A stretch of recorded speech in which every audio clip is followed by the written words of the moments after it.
Perkenalkan, kami dari kelompok 4. Di sini kami akan membahas sampling audit untuk pengujian atas rincian saldo. Sebelumnya, perkenalkan, nama saya Rosaria Vanessa dengan NIM belakang 004. Yang kedua ada Widiawati dengan NIM belakang 014. Yang ketiga ada Nur Anissa Setiani dengan NIM belakang 080. Yang keempat ada Ilham Dwi Fidianti dengan NIM belakang 092. Di sini kami akan menjelaskan yang pertama perbandingan sampling untuk pengujian atas rincian saldo. Yang kedua, sampling non-statistik. Yang ketiga, sampling unit moneter. Yang keempat, sampling variabel. Yang kelima, ilustrasi penggunaan estimasi perbedaan. Perbandingan sampling audit untuk pengujian atas rincian saldo. Perbedaan utama antara pengujian pengendalian, pengujian substantif atas transaksi, dan pengujian atas rincian saldo terletak pada apa yang ingin diukur oleh auditor. Jenis pengendalian yang pertama, pengujian pengendalian. Apa yang diukur yaitu keefektifan operasi pengendalian internal. Jenis pengendalian yang kedua, penguji substantif atas transaksi. Apa yang diukur yaitu keefektifan operasi pengendalian internal. Yang kedua, kebenaran moneter transaksi dalam sistem akuntansi. Jenis pengendalian yang ketiga, pengujian atas rincian saldo. Apa yang diukur yaitu apakah jumlah dolar saldo akun mengandung salah saji material. Untuk pengujian pengendalian serta pengujian substantif atas transaksi, auditor melaksanakan pengujian pengendalian dan pengujian substantif atau transaksi. Yaitu yang pertama untuk menentukan apakah tingkat pengecualian populasi cukup rendah. Yang kedua, untuk mengurangi penilaian resiko pengendalian dan karenanya mengurangi pengujian atas rincian saldo. Yang ketiga, untuk menentukan perusahaan publik berukuran besar guna menyimpulkan bahwa pengendalian telah beroperasi secara efektif demi tujuan audit pengendalian internal atas pelaporan keuangan. Selanjutnya, sampling non-statistik. Sampling non-statistik ada 14 langkah yang diperlukan dalam sampling audit untuk pengujian atas rincian saldo. Sampling non-statistik yang pertama menyatakan tujuan pengujian audit. Auditor mengambil sampel untuk pengujian atas rincian saldo guna menentukan apakah saldo akun yang sedang diaudit telah dinyatakan secara wajar. Kedua, memutuskan apakah sampling audit dapat diterapkan.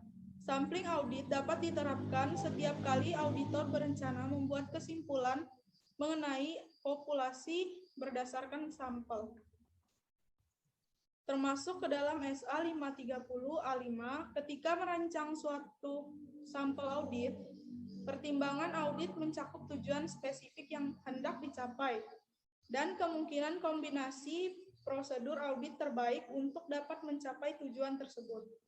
Mempertimbangkan terhadap sifat bukti audit yang dicari dan penyimpangan yang mungkin terjadi atau kondisi terjadinya kesalahan penyajian atau karakteristik lainnya yang berhubungan dengan bukti audit tersebut akan membantu auditor dalam mengidentifikasi hal-hal yang menyebabkan suatu penyimpangan atau kesalahan penyajian dan tipe populasi yang digunakan dalam sampling. Untuk memenuhi ketentuan paragraf 10 SA 500, ketika melakukan sampling audit, auditor harus melaksanakan prosedur audit untuk mendapatkan bukti bahwa populasi yang diambil sampelnya merupakan populasi yang lengkap.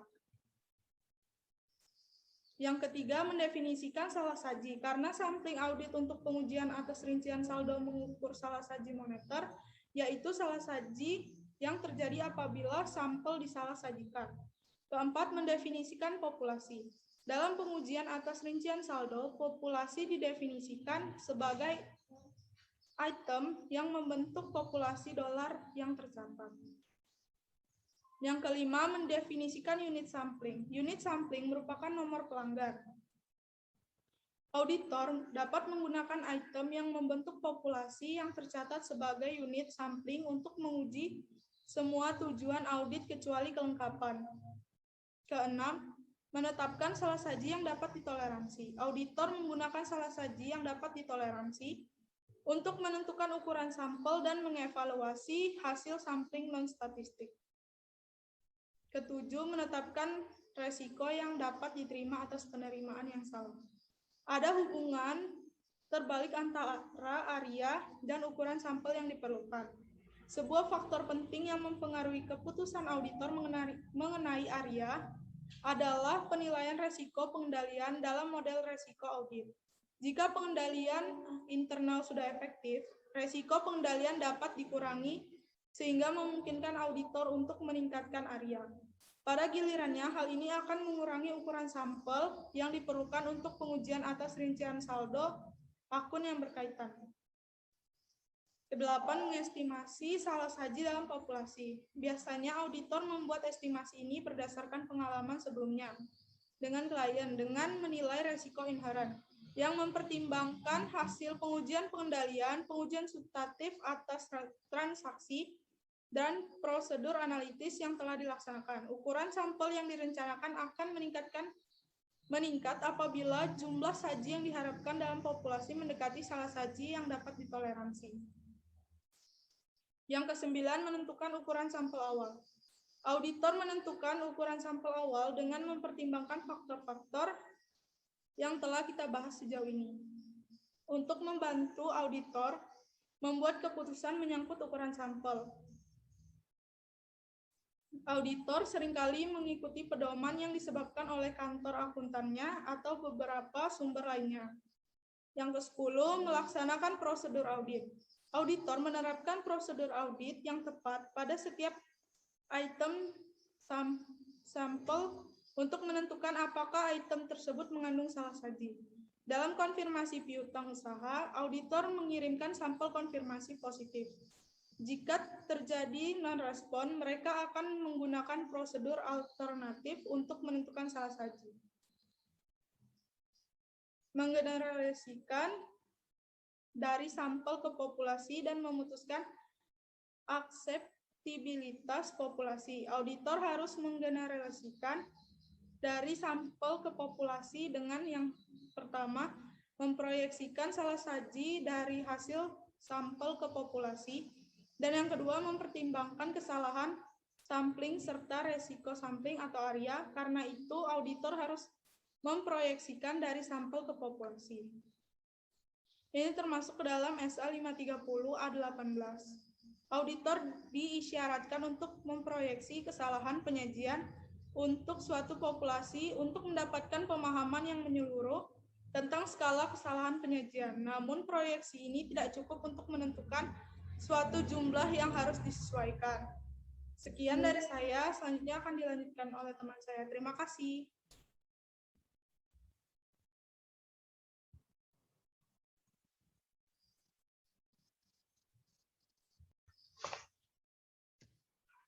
Selanjutnya yaitu menganalisis salah saji. Dalam menganalisis salah saji, auditor harus mengevaluasi sifat dan penyebab dari setiap salah saji yang ditemukan dalam pengujian atas rincian saldo. Auditor harus menganalisis salah saji untuk memutuskan apakah setiap modifikasi model risiko audit diperlukan. Selanjutnya,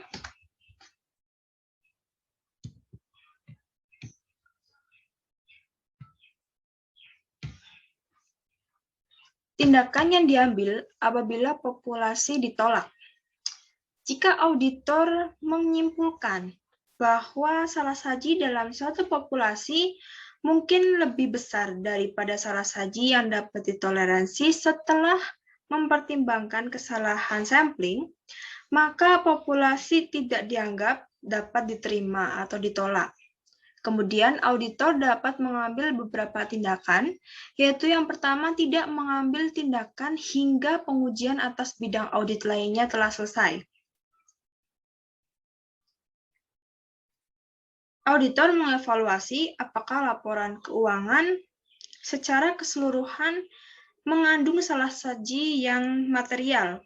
Kemudian, yang kedua, yaitu melaksanakan pengujian audit yang diperluas pada bidang tertentu, lalu meningkatkan ukuran sampel, menyesuaikan saldo akun, meminta klien untuk mengoreksi populasi, dan menolak untuk memberikan pendapat wajar tanpa pengecualian. Selanjutnya yaitu Sampling Unit Moneter atau MUS. Sampling Unit Moneter atau MUS merupakan sampling yang paling umum digunakan di dalam pengujian atas rincian saldo. Hal ini dikarenakan sampling ini memiliki kesederhanaan statistik bagi sampling atribut, serta memberikan hasil statistik yang diekspresikan dalam suatu mata uang. Nah, perbedaan antara sampling unit moneter dan sampling non-statistik yaitu pada sampling unit moneter, definisi unit sampling adalah suatu dolar individual atau dalam mata uang. Kemudian ukuran populasi adalah populasi dolar yang tercatat. Ukuran sampel ditentukan menggunakan rumus statistik. Kemudian pemilihan sampel yang dilakukan dengan menggunakan PPS atau Probability Proportional to Size Sample Selector atau probabilitas yang proporsional bagi pemilihan ukuran dari sampel. Kemudian, auditor menggeneralisasi dari sampel ke populasi menggunakan teknik MUS.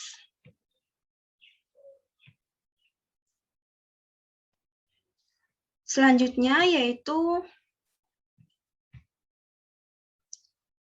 hal tersebut berdasarkan pada SA 530 ayat 13, yaitu metode utama pemilihan sampel adalah penggunaan pemilihan acak, pemilihan sistematik, dan pemilihan sembarang.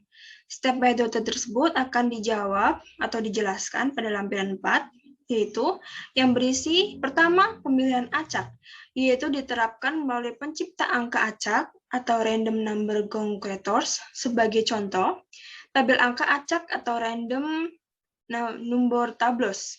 Yang kedua yaitu pemilihan sistematik, yang di dalamnya jumlah unit sampling dalam populasi dibagi dengan ukuran sampel untuk memperoleh suatu interval sampling. Sebagai contoh, 50. Dan setelah itu, setiap sampling unit yang ke-50 akan dipilih. Meskipun titik awal dapat ditentukan secara sembarangan, pemilihan sampel akan lebih diacak jika diambil dengan menggunakan pencipta angka acak dengan komputer atau computerized random number generator atau tabel angka acak, yaitu random number tables. Ketika menggunakan pemilihan sistematik, auditor perlu menentukan bahwa unit sampling dalam populasi tidak tersusun sedemikian rupa sehingga interval sampling sesuai dengan suatu pola tertentu dalam populasi. Kemudian, yaitu ada sampling unit moneter atau monetary unit sampling, adalah suatu jenis pemilihan nilai tertimbang atau seperti dijelaskan dalam lampiran 1, yang di dalamnya ukuran sampel, pemilihan, dan mengevaluasi hasilnya dalam menarik kesimpulan jumlah moneter. Kemudian pemilihan sembarang yang di dalamnya auditor melakukan pemilihan sampel tanpa melalui suatu teknik yang terstruktur. Meskipun tidak menggunakan suatu teknik yang terstruktur, auditor wajib menghindari keberpihakan yang disengaja atau yang dapat diprediksi, sebagai contoh yaitu menghindari kesulitan dalam menemukan unsur atau selalu memilih atau menghindari entry dari awal atau di akhir halaman. Dan dengan demikian memastikan bahwa semua unsur yang terdapat dalam populasi memiliki peluang sama untuk dipilih. Pemilihan sembarang tidak tepat ketika menggunakan sampel statistik. Kemudian yang terakhir yaitu pemilihan secara blok, yang melibatkan pemilihan suatu blok yang terdiri atas unsur-unsur yang letaknya berdekatan dalam populasi. Pemilihan secara blok biasanya tidak dapat digunakan dalam sampling audit karena sebagian besar populasi tersusun sedemikian rupa sehingga unsur-unsur dalam sebuah urutan dapat diharapkan memiliki karakteristik yang sama di antara mereka, tetapi berbeda dari unsur-unsur lain dalam populasi. Walaupun dalam beberapa kondisi mungkin merupakan prosedur audit yang tepat untuk memeriksa suatu blok unsur, teknik pemilihan sampel semacam ini akan sangat jarang digunakan jika auditor bermaksud untuk menarik kesimpulan yang valid tentang keseluruhan populasi berdasarkan sampel tersebut. Selanjutnya yaitu memutuskan akseptabilitas populasi dengan menggunakan MUS. Auditor akan melakukan perbandingan pada batas salah saji yang telah dihitung dengan salah saji yang dapat ditoleransi. Apabila batas salah saji melebihi salah saji yang dapat ditoleransi, maka populasi tersebut dianggap tidak dapat diterima atau ditolak. Opsi yang dapat dilakukan oleh auditor apabila populasi ditolak, yaitu sama dengan hal yang dilakukan pada sampling non-statistik tadi yang sudah saya jelaskan. Selanjutnya yaitu menentukan ukuran sampel dengan menggunakan MUS. Yang pertama yaitu risiko yang dapat diterima dari penerimaan yang salah atau ARIA, atau singkatan dari Acceptable Risk of Incorrect Acceptance, yaitu penilaian auditor atas tingkat assurance yang dibutuhkan bagi aplikasi sampling. Kemudian nilai populasi yang dicatat, yaitu nilai mata uang populasi yang diambil dari catatan klien. Kemudian salah saji yang dapat ditoleransi. Kemudian selanjutnya yaitu salah saji yang dapat ditoleransi sebagai persentase nilai populasi, estimasi salah saji populasi, rasio estimasi salah saji populasi terhadap salah saji yang dapat ditoleransi. Kemudian ada faktor keyakinan, lalu ada ukuran sampel yang diperoleh dari perhitungan faktor keyakinan. Selanjutnya yaitu menggeneralisasi dari sampel ke populasi. Apabila tidak ada salah saji yang ditemukan dengan menggunakan MUS. Ketika seluruh sampel diaudit dan tidak ada salah saji yang ditemukan, maka auditor dapat membuat kesimpulan tanpa menggunakan perhitungan tambahan bahwa jumlah populasi yang tercatat tidak mengandung lebih saji yang lebih besar dari salah saji yang dapat ditoleransi menurut risiko spesifik penerimaan yang salah.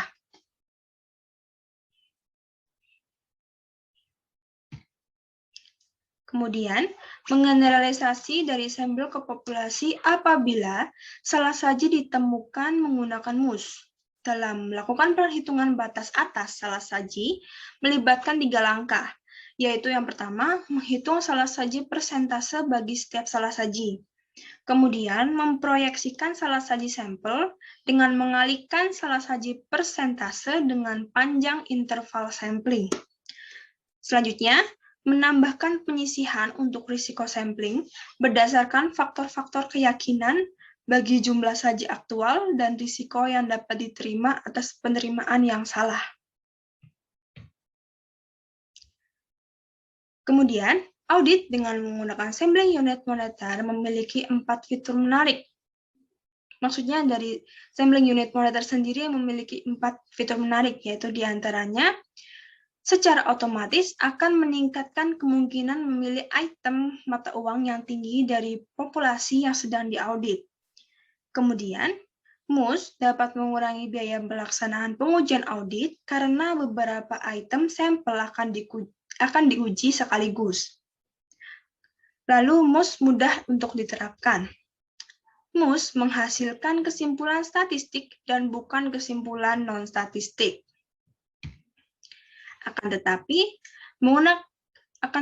sampling unit monitor atau MUS juga memiliki 2 kelemahan utama, yaitu yang pertama, total batas salah saji yang dihasilkan ketika salah saji ditemukan mungkin terlalu tinggi untuk digunakan oleh auditor. Hal ini dikarenakan metode evaluasi tersebut secara inheren bersifat konservatif ketika salah saji ditemukan dan seringkali menghasilkan batas yang jauh melampaui materialitas dapat diatasi dengan menggunakan sampel yang besar. Lalu sulit memilih sampel PPS dari populasi yang besar tanpa bantuan dari komputer.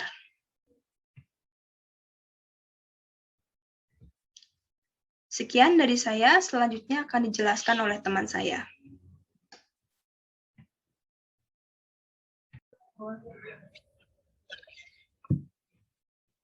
Baik, Assalamualaikum warahmatullahi wabarakatuh. Perkenalkan, saya Widiawati dengan NIM belakang 014. Saya di sini akan melanjutkan presentasi dari rekan saya dan saya akan menjelaskan sampling variabel. Nah, apa itu sampling variabel? Sampling variabel ini merupakan metode statistika yang digunakan oleh para auditor dan biasanya para auditor itu menggunakan MUS yang sudah dijelaskan oleh teman saya sebelumnya. Nah, sampling variabel dan sampling non-statistik untuk pengujian atas rincian saldo memiliki tujuan yang sama untuk mengukur salah saji dalam sebuah saldo akun. Jika auditor menemukan jumlah salah saji melampaui jumlah yang dapat ditoleransi, mereka akan menolak populasi dan melakukan tindakan tambahan. Selanjutnya ada perbedaan sampling variabel dan non-statistik, di mana sampling variabel termasuk ke dalam statistik. Penggunaan metode variabel memiliki banyak kemiripan dengan sampling non-statistik. Jadi, sebagian besar tidak jauh berbeda. Selanjutnya ada distribusi sampling. Distribusi sampling akan memengaruhi kesimpulan statistik auditor. Auditor menghitung nilai rata-rata item dalam sampel dengan rumus X sama dengan sigma XI per N, di mana X merupakan nilai rata-rata item sampel, XI merupakan nilai setiap item sampel individual, dan N merupakan ukuran sampel. Nah, ada 3 hal yang membentuk hasil pengambilan jumlah sampel yang besar dari populasi, yaitu yang pertama, nilai rata-rata dari semua rata-rata sampel sama dengan rata-rata populasi. Yang kedua, jenis dari distribusi frekuensi rata-rata sampel adalah distribusi normal atau kurva. Yang ketiga, persentase rata-rata sampel di antara dua nilai distribusi sampel dapat diukur. Selanjutnya ada inferensi statistika. Auditor dapat menyatakan kesimpulan yang dibuatnya dari interval keyakinan dengan menggunakan inferensi statistik dalam cara yang berbeda. Akan tetapi, auditor harus berhati-hati untuk menghindari kesimpulan yang tidak benar menggunakan rumus CLX sama dengan X plus Z kali SE, di mana CLX merupakan interval keyakinan untuk rata-rata populasi. X adalah titik estimasi dari rata-rata populasi, sedangkan Z adalah koefisien keyakinan. SE adalah kesalahan standar rata-rata. Sedangkan Z kali SE merupakan interval presisi. Selanjutnya ada metode variabel. Nah, ada 3 estimasi di mana yang pertama adalah estimasi perbedaan atau difference estimation, untuk mengukur estimasi jumlah salah saji total dalam populasi apabila nilai tercatat maupun yang diedit bagi setiap item sampel. Yang kedua ada estimasi rasio. Nah, estimasi rasio dapat menghasilkan ukuran sampel yang jauh lebih kecil daripada estimasi perbedaan jika ukuran salah saji proporsional dengan nilai tercatat item populasi. Selanjutnya yang ketiga adalah estimasi rata-rata per unit. Nah, auditor berfokus pada nilai yang teraudit dan bukan pada jumlah salah saji setiap item dalam sampel. Selanjutnya ada metode statistika berstratifikasi, di mana terdapat dalam SA 530A8 yang dinyatakan bahwa dalam mempertimbangkan karakteristik populasi yang menjadi sumber pengambilan sampel, auditor mungkin menentukan bahwa stratifikasi atau pemilihan nilai tertimbang merupakan metode tepat. Sampling stratifikasi yaitu metode sampling di mana semua unsur dalam total populasi dibagi menjadi 2 atau lebih subpopulasi. Setiap subpopulasi kemudian diuji secara independen. Perhitungannya dilakukan bagi setiap strata dan kemudian digabung menjadi satu estimasi populasi secara keseluruhan untuk interval keyakinan populasi secara menyeluruh. Selanjutnya ada risiko sampling. Risiko yang dapat diterima atas penerimaan yang salah atau ARIA untuk sampling non-statistik. Untuk sampling variabel, auditor menggunakan ARIA serta risiko yang dapat diterima atas penolakan yang salah. Arya dan Arin, dalam keadaan aktual populasi, di dalam kepatuhan audit aktual, salah satu secara material dan salah satu yang tidak material. Penyimpulan bahwa populasi mengandung salah satu yang material, nah kesimpulan yang benar dan tidak ada risiko. Lalu ada kesimpulan yang tidak benar, risikonya adalah Arin.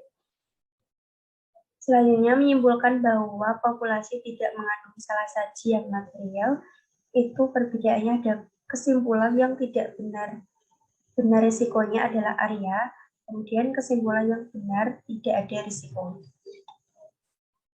Demikian presentasi dari saya, akan dilanjutkan oleh teman saya.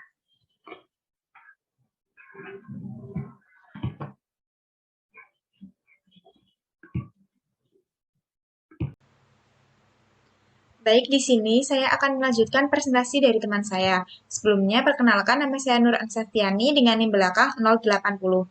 Di sini saya akan menjelaskan mengenai ilustrasi penggunaan estimasi perbedaan. Nah, di sini ada ilustrasi di mana kita akan mengaudit piutang usaha Herlamber Company yang terdiri dari 4.000 akun yang tercantum dalam IG Trial Balance dengan nilai tercatat sebesar $600.000. Nah, salah satu yang dapat ditoleransi yaitu sebesar $21.000. Hal pertama yang harus dilakukan yaitu merencanakan sampel dan menghitung ukuran sampel dengan menggunakan estimasi perbedaan.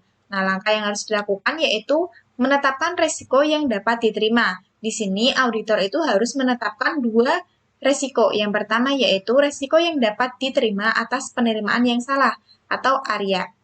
Resiko menerima piutang usaha sebagai benar, padahal sebenarnya mengandung salah saji yang lebih dari $21.000. Nah, area ini dipengaruhi oleh resiko audit yang dapat diterima, hasil pengujian pengendalian, dan pengujian substantif atas transaksi, prosedur analitis, dan signifikasi relatif piutang usaha dalam laporan keuangan. Nah, untuk audit dari Herlamber ini diasumsikan bahwa area itu sebesar 10%. Nah, untuk resiko yang kedua yaitu resiko yang dapat diterima atas penolakan yang salah atau disebut juga dengan ARIR. Resiko menolak piutang usaha sebagai tidak benar padahal sebenarnya tidak mengandung salah saji dalam jumlah yang material atau jumlahnya tadi $21.000. Nah, untuk ARIR ini dipengaruhi oleh biaya tambahan resampling. Karena cukup mahal untuk mengonfirmasi piutang usaha untuk kedua kalinya, nah asumsikan ARIR ini sebesar 25%. Langkah yang kedua yaitu mengestimasi salah saji dalam populasi. Nah, di estimasi ini itu ada dua bagian. Bagian yang pertama yaitu estimasi titik estimasi yang diharapkan.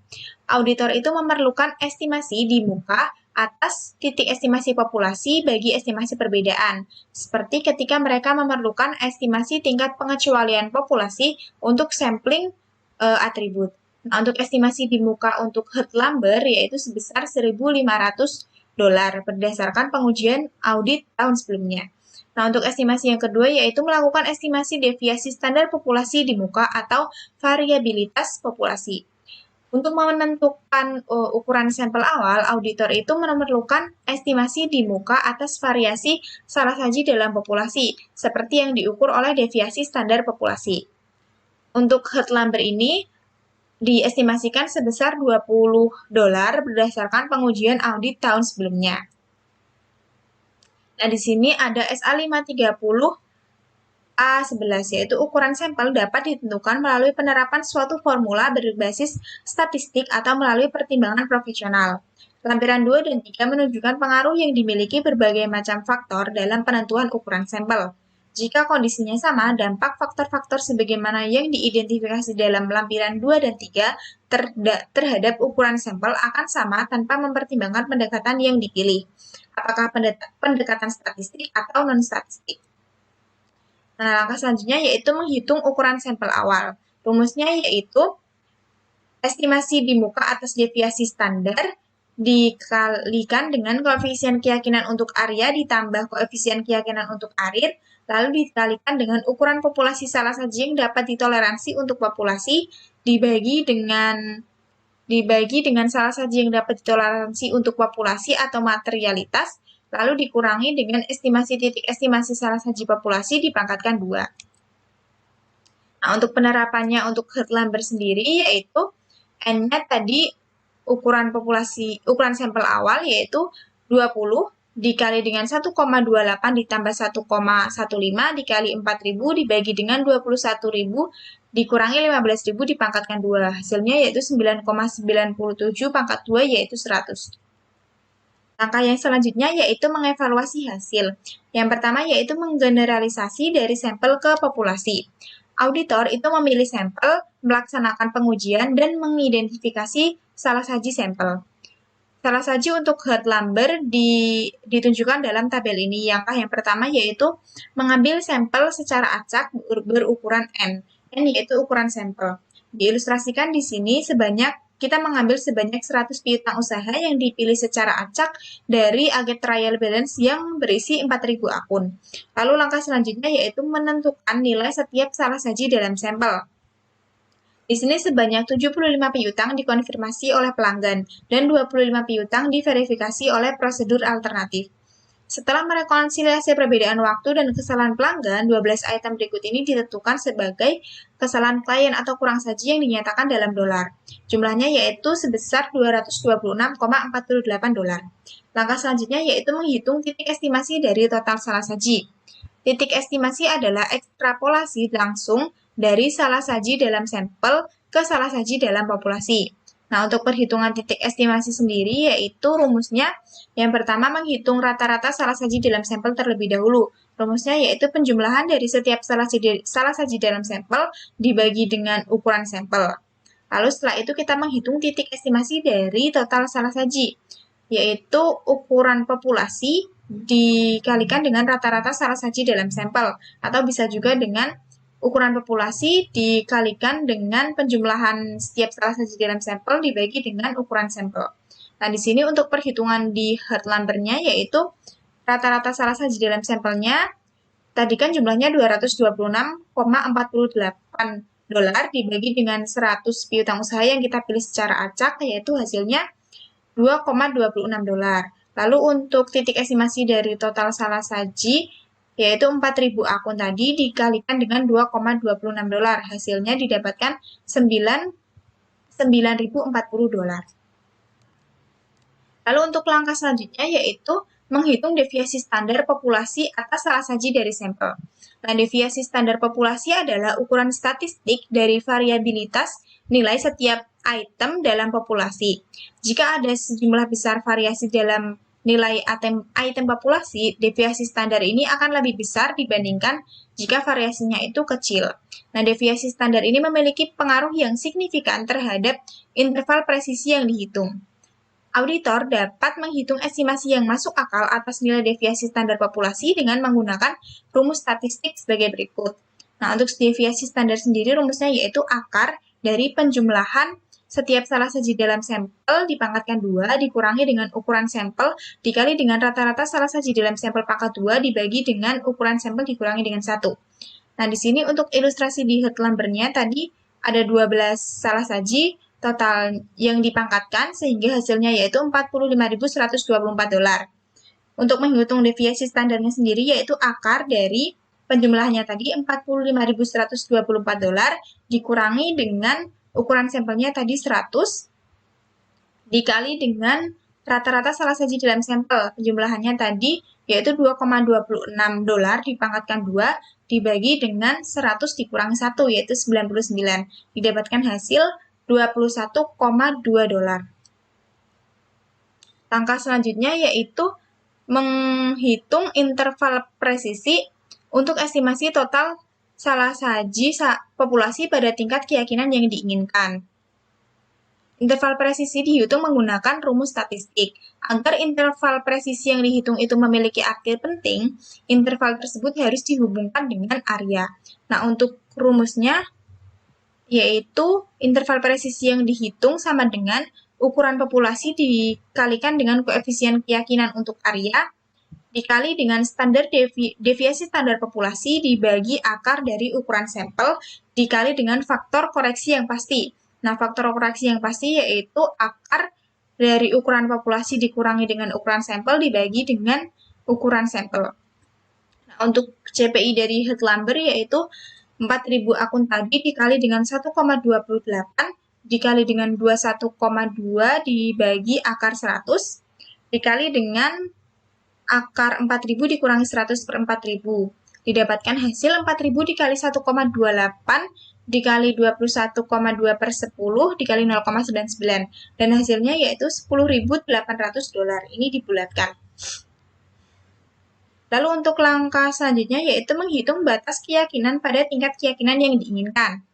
Auditor itu menghitung batas keyakinan yang mendefinisikan interval keyakinan dengan mengombinasikan titik estimasi dari total salah saji dan interval presisi yang dihitung pada tingkat keyakinan yang diinginkan, yaitu titik estimasi dibagi atau dikurangi dengan interval presisi yang dihitung.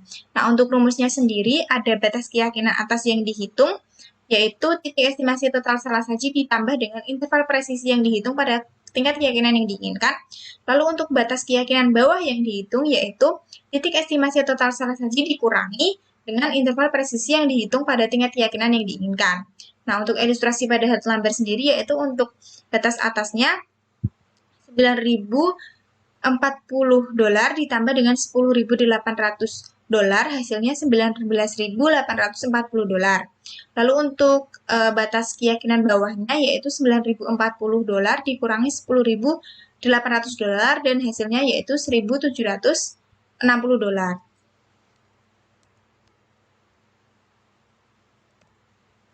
Nah, batas keyakinan bawah dan atas untuk hard lumber yaitu masing-masing $1.760 dan ini minus ya, dan $19.840.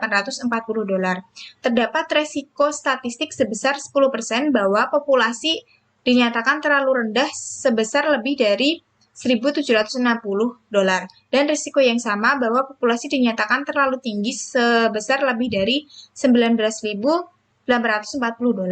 Nah, ini perlu diingat bahwa area itu ada sebesar 10% ekuivalen dengan tingkat keyakinan sebesar 80%. Nah, karena batas keyakinannya